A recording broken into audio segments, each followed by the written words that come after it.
Several families have camped in schools and churches after their property and homes were swept by enriched waters. The affected, mostly fishermen and residents along the shores, said homes, beach management offices, business premises and fish preservation containers have been destroyed by the waters.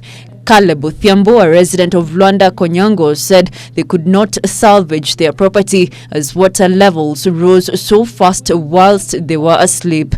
Zamani tulikuwa tukiishi hapa vizuri. Kulikuwa hakuna maji. Kuanzia mwezi wa 4 tukaanza kuona hii maji na kutoka ziwa kwenda hivi. Wengine washahama kutoka hapo.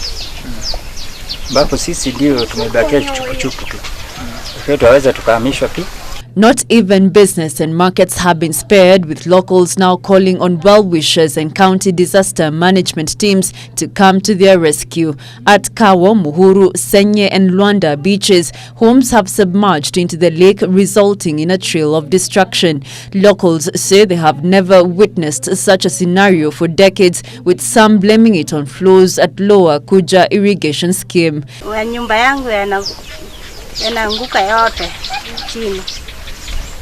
Iko ya mtoto wangu mkubwa, mtoto wangu ya 2, ya 3 na yangu 2 inaanguka chini. Maji iko. Sasa inakaa nje. We have been here for several years, but for now we lack somewhere to go to because of the flooding that occurs during the period of rain.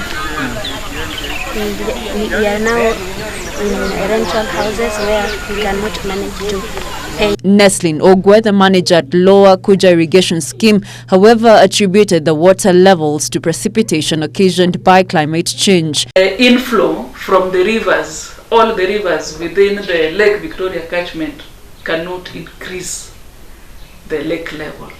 The lake level, the major increase in lake level can only be experienced if there is increased precipitation.